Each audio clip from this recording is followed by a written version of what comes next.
Some people don't ask because they need something. They ask to find out how much of you they can use. And if you've ever wondered why the more you give the less you're respected, this might explain everything. Because today, you're going to learn 5 things you should never give people. Even if they ask politely, even if they seem genuine, and even if saying no makes you uncomfortable. And once you see these patterns, you won't be able to unsee them. So before we go deeper, I want you to do something simple. If you've ever felt drained by people, overlooked, or taken for granted, type in the comments, "I choose self-respect." This is not for me but for you. Because awareness is where control begins. Now here's the truth most people learn too late. Not every request is innocent. Some are quiet tests of your boundaries, your discipline, your self-worth. Marcus Aurelius once warned, "You will become like the people you spend time with." But what he didn't say directly is that you also become shaped by what you tolerate from them.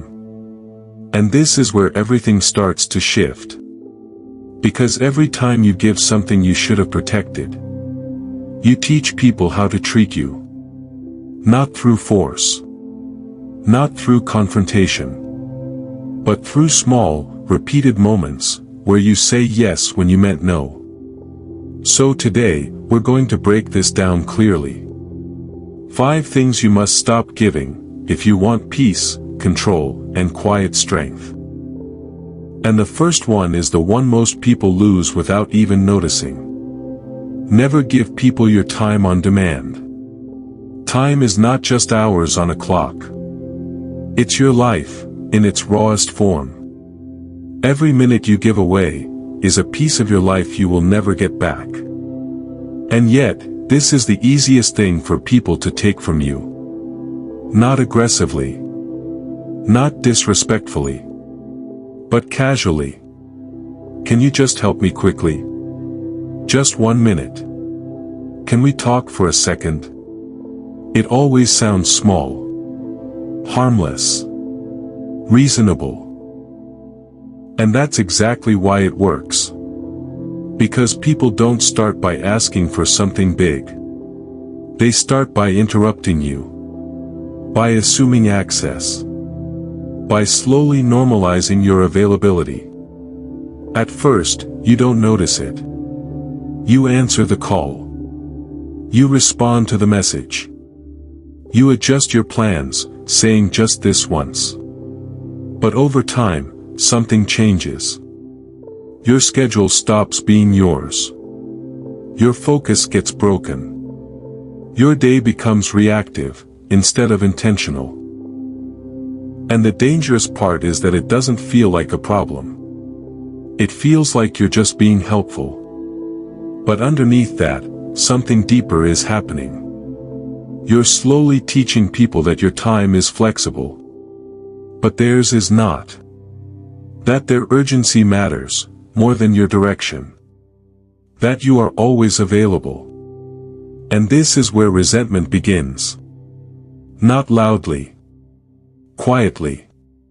You start feeling drained, distracted, behind in your own life.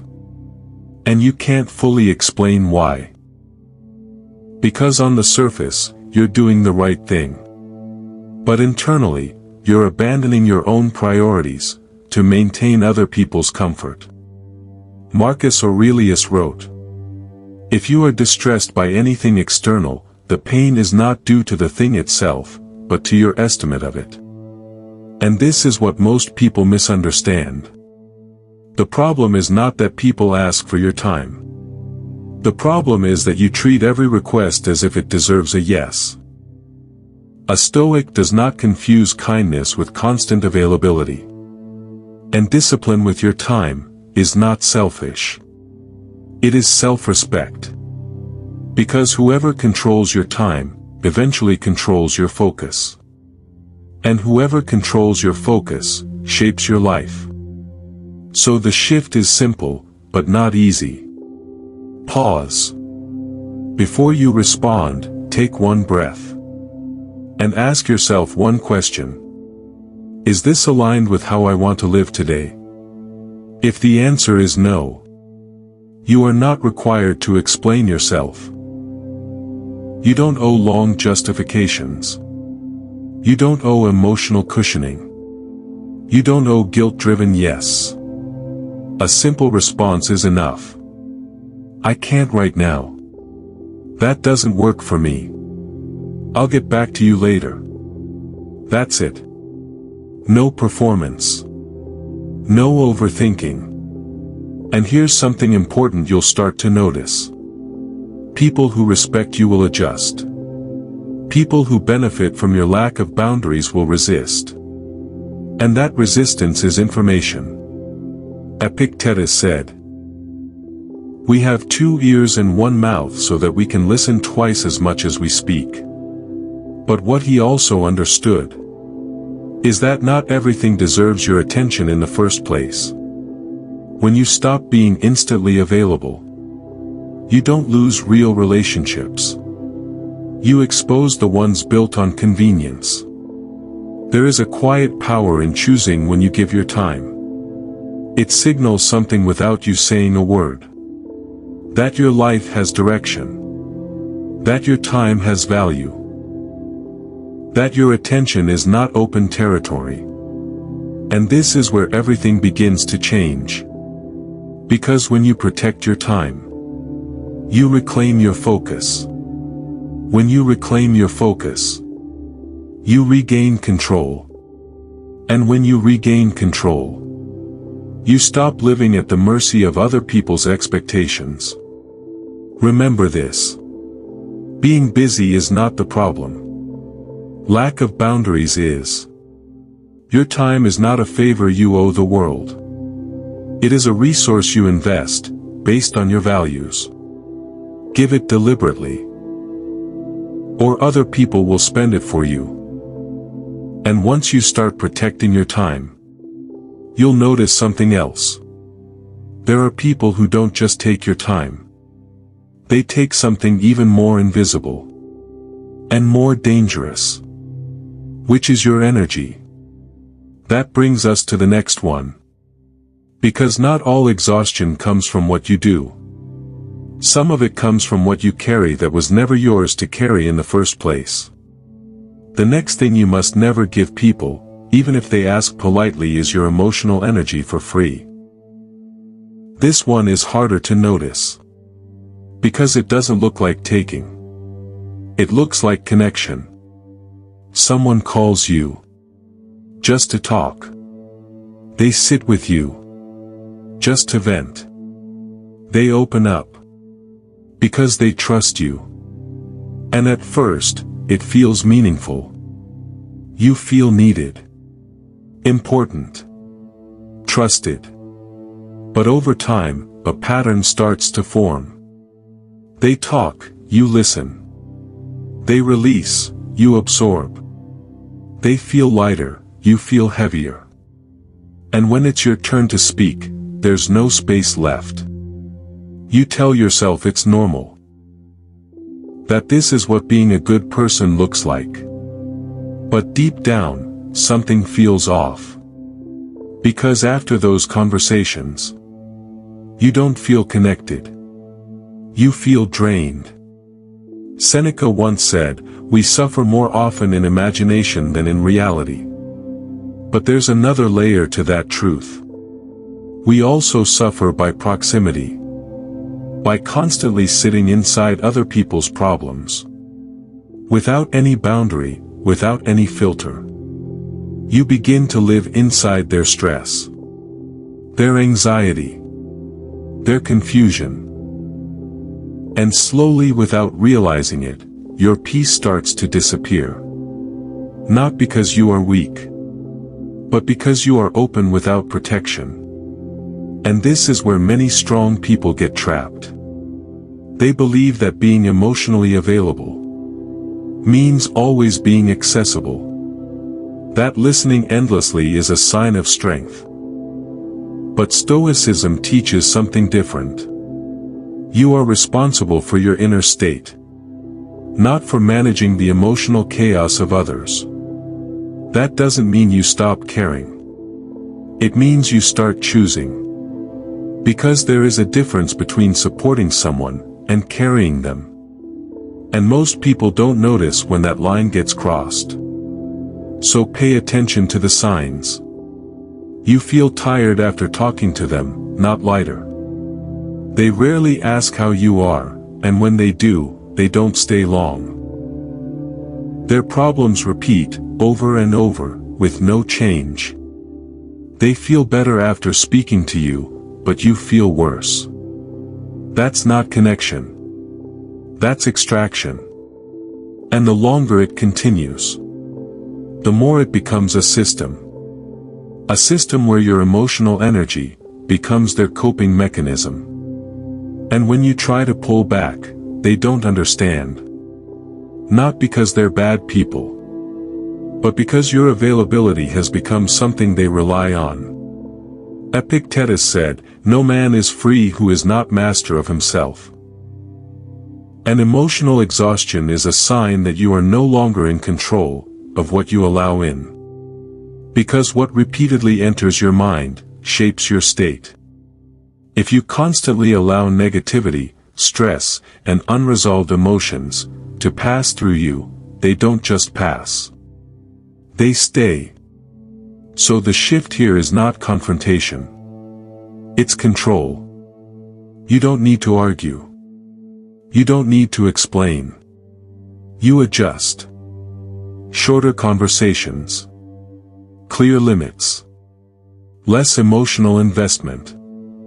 Instead of fixing, you listen briefly. Instead of absorbing, you create distance. Instead of rescuing, you return responsibility. Sometimes that means saying, "I'm not in the right space for this right now."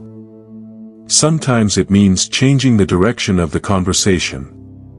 And sometimes, it means stepping back completely. And here's the truth that makes this difficult. The moment you stop giving emotional access so freely, some people will resist. They might call you distant, cold, different. But what they are really reacting to is the loss of access. Marcus Aurelius wrote, "You have power over your mind, not outside events. But every time you absorb what isn't yours, you give that power away."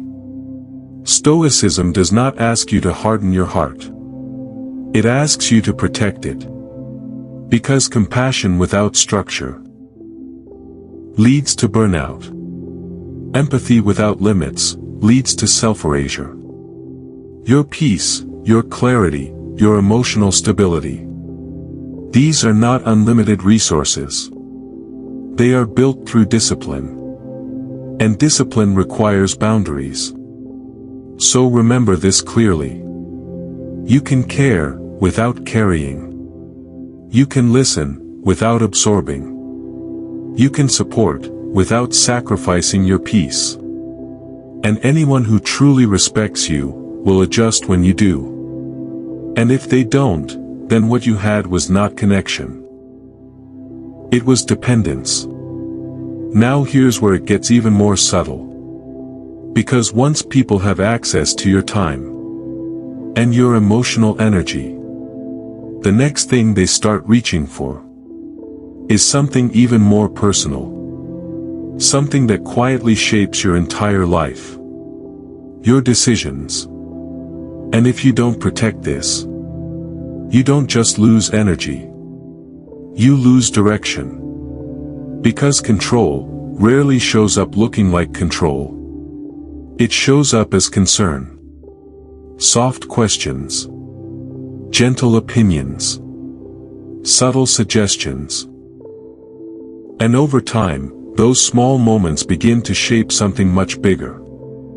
The third thing you must never give people, even if they ask nicely, is access to your decisions. It usually begins in a way that feels harmless. Are you sure that's the right move? I'm just thinking about what's best for you. If it were me, I'd do it differently. On the surface, it sounds supportive, caring, protective. But if you pay attention, it doesn't stop there. The questions keep coming. About your choices, your plans, your direction. And slowly, without realizing it, you stop deciding. You start consulting. Then, you start hesitating. And eventually, you start seeking permission. Not because you can't think for yourself, but because you've gotten used to having your decisions filtered through other people's opinions. And this is where something dangerous happens. Your life becomes a discussion instead of a direction. Marcus Aurelius reminded himself daily. Look within. Within is the fountain of good. But most people do the opposite. They look outward before they move forward. And the more you do that, the weaker your clarity becomes. Because not everyone gives advice to guide you. Some give advice to influence you, to shape your choices into something that feels comfortable to them. Sometimes it's about control. Sometimes it's about familiarity. Sometimes it's about keeping you predictable. And you'll start to notice a pattern. They question you more when you grow. They worry more when you change. They advise more when your path looks different from theirs. That's not guidance. That's resistance to your independence. And if you're not careful, you start explaining yourself. Trying to justify your decisions. Trying to make them understand. But explanation is a trap. Because the more you explain, the more you invite debate. And the more you invite debate, the more authority you give away. Until one day, you're no longer making decisions.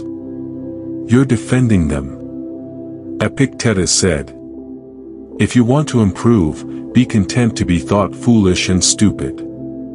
In other words, the moment you stop needing approval is the moment you start living freely. But that requires something most people avoid. Discomfort. The discomfort of being misunderstood. The discomfort of not being agreed with. The discomfort of standing alone in your choices. So the Stoic response is not argument. It's calm certainty. You don't over-explain. You don't convince. You don't debate. You respond simply. I've thought it through. This works for me. I'm comfortable with my decision. And then you move forward. Quietly. Because your life is not a group project. Not everyone gets a vote. There is a difference between counsel and commentary. Counsel comes from people who understand your values, respect your autonomy and accept your final decision. Commentary comes from people who feel entitled to have an opinion just because they are present. One strengthens you. The other dilutes you. And here's the truth most people realize too late. When you let others shape your decisions, you also let them shape your regrets. And they won't carry those regrets with you. You will. So you must be careful who you give access to. Not because you are better than anyone, but because you are responsible for the outcome of your life. You can listen without obeying. You can consider without conceding. You can hear without handing over control. And when you start doing this, you'll notice something. People who respect you will accept your boundaries, even if they disagree. But those who relied on influencing you will push harder. And that push reveals everything. Because giving people access to your decisions teaches them that your life is negotiable. Taking that access back restores weight to your choices. It signals something powerful. That your path is not open for debate. Now this next one is where many people lose themselves completely. Because it hides behind something that looks like strength. Something that feels mature. Something that even sounds wise. Silence. But not all silence is power. And not all silence is strength. Because sometimes, silence is the very thing that destroys your self-respect. Because silence can protect your peace. But it can also destroy your dignity. And the difference between the two is choice. The fourth thing you must never give people, even if it feels easier in the moment, is your silence, in the face of disrespect. Now this is where a lot of people misunderstand Stoicism. They hear things like calm, restraint, emotional control, and they translate that into staying quiet, no matter what. They think enduring everything makes them strong. But that's not strength. That's avoidance. Because there are two kinds of silence. One is chosen. The other is forced. Silence chosen from strength is strategy. Silence chosen from fear is surrender. And most people don't notice when they cross that line. Because disrespect rarely shows up loudly. It's subtle. A joke that goes a little too far. A comment that slightly undermines you. A tone that feels off, but hard to prove. A moment that makes you pause and question yourself. And in that moment, you hesitate. You tell yourself, it's not a big deal. Maybe I'm overthinking. I'll just let it go. But that hesitation is the opening. Because when nothing is said, the other person fills in the blank. And they rarely assume restraint. They assume acceptance. Or weakness. Or that you simply don't mind. And once a line is crossed without consequence, it gets crossed again. And again. Until it becomes normal. Marcus Aurelius said, "The best revenge is not to be like your enemy." But many people misunderstand this. They think it means, tolerate everything. It doesn't. It means, maintain your character. Even when you respond. Because Stoicism is not about staying silent. It's about staying in control. And control means choosing when to speak. Not avoiding it. Because when you stay silent out of fear, you don't preserve peace. You lose self-respect. And that loss doesn't disappear. It builds. And quietly, it turns into resentment. Frustration. Internal tension. You carry conversations in your head that you never had in real life. And over time, that quiet endurance starts to change you. So the Stoic response is not aggression. It's clarity. You don't raise your voice. You don't insult. You don't overreact. You simply name it. That wasn't necessary. I don't appreciate that. Let's keep this respectful. Short. Calm. Direct. No explanation. No emotional charge. And something powerful happens when you do this. You remove ambiguity. You make the line visible. And you force the other person to face their behavior. Epictetus said, "It's not what happens to you, but how you react to it that matters." And this is exactly what he meant. You can't control how people act. But you can control what you allow. And tolerance is a choice. But when tolerance becomes a habit, in the face of disrespect, it becomes self-neglect.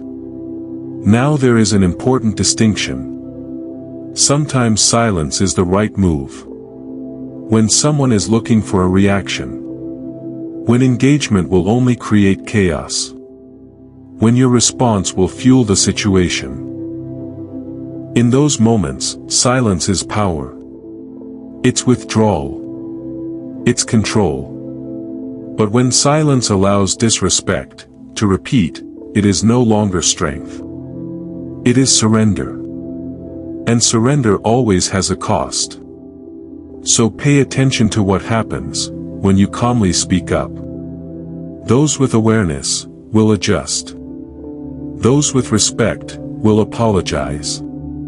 Those who relied on your silence will resist. And that reaction tells you everything you need to know. Because this is not about being liked. It's about being aligned with your own standards. You are allowed to be calm and firm. You are allowed to be composed and clear. You are allowed to protect your dignity without losing control. Remember this. Peace that depends on your silence is not peace. It's avoidance. And true strength is knowing you will speak when it matters. Now the last one is the one that traps people the longest. Because it disguises itself as kindness, as patience, as forgiveness, as being a good person. But when taken too far, it becomes the very thing that keeps you stuck. Because the final thing you must never give people is unlimited second chances. Because forgiveness is powerful. But unlimited forgiveness can quietly destroy you. The fifth thing you must never give people, even if your heart tells you to, is endless second chances. This is where most people get trapped.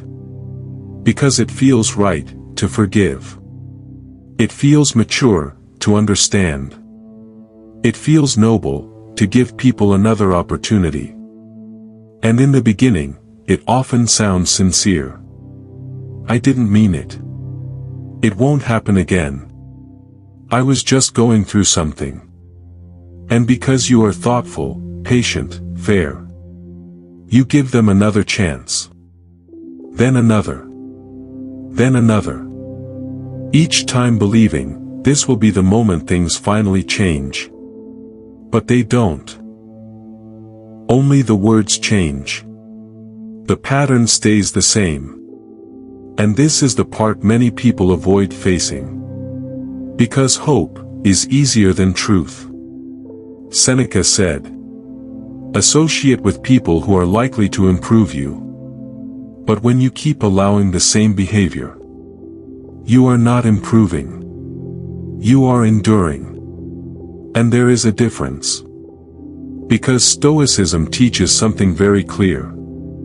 Character is revealed through patterns, not promises. Anyone can apologize. Anyone can explain. Anyone can sound convincing. But change is consistent. Visible. Measurable over time. So you have to start asking a different question. Not, do they feel sorry? But, has anything actually changed? Look closely. Do their actions match their words? Do they take responsibility without excuses? Do they make real adjustments over time? Or does the cycle repeat? That cycle only continues if you stay in it. Marcus Aurelius warned, "When someone shows you who they are, see them clearly. Not with emotion. Not with hope. With clarity." Because every time you excuse the same behavior, you send a message. Not just to them, but to yourself. You tell yourself that your boundaries are flexible. That your pain is negotiable. That consistency matters less than intention. And over time, something changes inside you. You become cautious, guarded, less open. Not because you are weak, but because you are constantly preparing for disappointment. And that quiet tension steals your peace. Stoicism is not about being harsh. It's about being honest. It does not demand that you cut people off immediately. But it also does not allow you to ignore patterns indefinitely. Because there is a point where patience stops being wisdom and starts being self-damage. So the response is not anger. It's not revenge. It's distance. Quiet. Calm. Final. No announcements. No long explanations. No dramatic exits. Just withdrawal. Because distance is not punishment. It is protection. And when you step back from repeated behavior, something powerful happens. You regain clarity. You regain stability. You regain trust in your own judgment. And you stop living in anticipation of the next mistake. Now watch carefully what happens when you do this. Those who truly value you will reflect. Those who depended on your tolerance will react. Those who benefited from your forgiveness will resist. But none of those reactions require a response. Because Stoicism teaches this clearly. You are not responsible for how people feel about your boundaries.